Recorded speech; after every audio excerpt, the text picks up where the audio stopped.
Sunday at Unity. That said, let me move on with absolute faith that the passage of time since our last connection has been a gentle occasion of relative tranquility, a few honest chuckles, and a song or two sung in joyful remembrance that you are a well-loved, deeply appreciated participant in this incredibly rich adventure that we call Unity. Welcome to this merry band of seekers, and welcome on this day. And sometimes when I talk about this experience being rich, I can kind of detect a sneer. Yeah, it's rich, huh? A flash of cynicism in your says who it's rich. Well, I can hear your protest. I, too, have sat on society's knee and had the fairy tale read to me. The materialist fable with the seductive moral that laying up fame and fortune and cultural correctness paves the garden road to happily ever after. And I, too, have just been chagrined, as chagrined as you, to discover that, alas, the tale was just a tale, and that truth turned out to be a contradiction of the fiction. But take heart, dear hearts. If you're out there singing the low-down, sick and tired of it blues, you do have alternatives. And the way to discover them is to get off by yourself somewhere. Get still for a moment, watch your breath till your mind runs out of chatter, and then listen carefully. And after coming apart for a while, you're going to hear a supremely assured, still, small voice speaking to you from the secret place of the Most High, gently reminding you that we do not live by bread alone, but by every word that proceedeth out of the mouth of God. Let your mind play with that radical insight for 40 days and 40 nights, and you'll begin to see ever so clearly that your feelings about the quality of your earth life have precious little to do with your ability to exercise dominion over the material domain, including how folks choose to behave in your presence. Cultivate the heart of that insight into consistent mindfulness, and your relationship with the world of form will mature into the don't worry, be happy genius of Alfred E. Newman. You remember Alfred, I hope. He's my hero. Don't worry, be happy. Remember, Jesus had the temptation game run on him too. The only difference being, unlike most of us, he didn't buy into treasure hunting at the three-dimensional level. He was committed to far bigger game.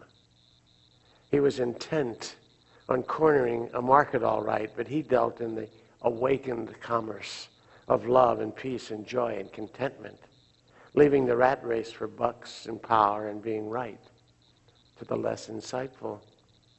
He knew ever so clearly how foolish it was to lay the foundation of a peaceful, content life on the shifting sands of human behavior and endless episodes of acquisition and accumulation. He knew, because he had that clear vision that no longer denied the impermanence of everything that occurs in space-time. He let us know in his own inimitable way that rust and dust simply don't make it as the cornerstone for something as enduring as God's eternal peace and love and joy. Nope, we shall not live by bread alone. Mass ignorance of the wisdom contained in that revelation explains why so many of our brothers and sisters aren't living in any kind of truly fulfilled sense, especially, it seems, in the highly industrialized, super competitive, authoritarian cultures that have bread and morality coming out of their ears. If that sounds like a familiar society, I would leave that to you. Even a cursory look at our society quickly reveals that in addition to a dazzling array of stuff and highly refined codes of religious, social, political, legal, and economic correctness, we must also acknowledge intolerable levels of ignorance and bigotry.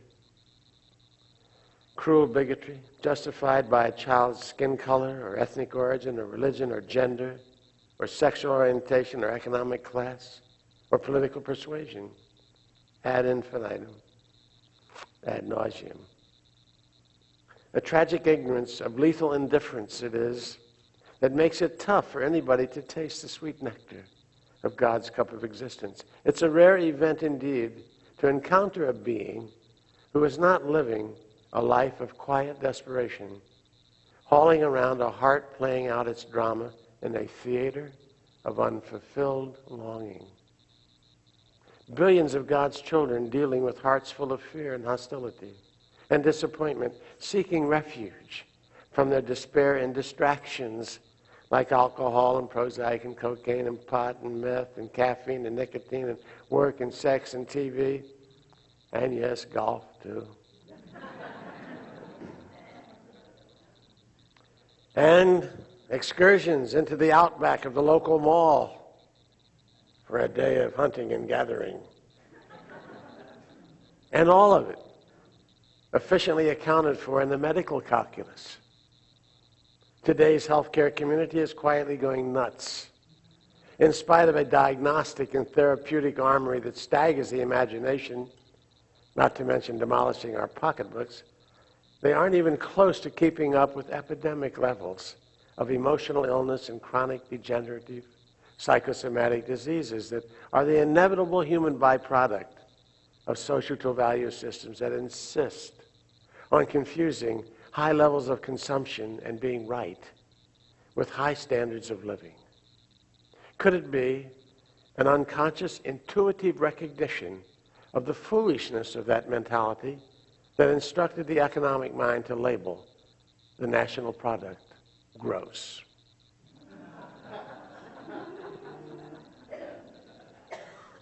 The most recent guesstimate of the Surgeon General's office, for example, puts about 70 million Americans in the potentially hypertensive category. And that's about right on with the straw poll I take at our local Kmart's free pressure checker. Any of you use those? You stick your arm in it, push a button. Holy shit. See him getting on. About 1 out of 4 of the folks I see checking it there hit the digit at something better than 140 over 90. That's a lot of folks in this country whose bodies are telling them something. I've got a hunch it's saying, take your preoccupation with elegant homes and fine cars and designer jeans, the in-look, the right job, the perfect mate, cellulite, youth, fame, fortune, everybody's approval, and being right, and shove it, baby. Because if you don't give me a little piece and a few chuckles, I'm out of here. I'm thinking that we've come to a point in our evolutionary journey where it can be fairly said that no one is truly dedicated to the quest for peace and planetary harmony unless she or he is working primarily for the restoration of wisdom to the way of life they embrace, thus encourage as a planetary model. And what is this wisdom that needs to be restored? It's the wisdom of a Jesus saying man does not live by bread alone. It's the wisdom of Gandhi observing earth provides enough to satisfy everybody's needs, but not enough to satisfy everyone's greed. It's a discriminating awareness that can tell the difference between real needs and artificial wants and chooses the joy and the quiet dignity of voluntary simplicity as way of life. And it's the courage to give up the familiar for the unknown, the old wine for the new, the treasures on earth for a yoke that is easy, a burden that is light. Light and easy. The only way to travel, folks. Hitch your life to a way of living that measures human worth by the sparkle in your eye, the song in your heart, and the wisdom to say, thank you, Father, for the blessing the moment contains. Walk that road for a while, and you'll never question the richness of your life again. You'll know what Thanksgiving is all about, too, but that's another story, and that comes a little later. God bless you. Thank you for listening. Peace be with you.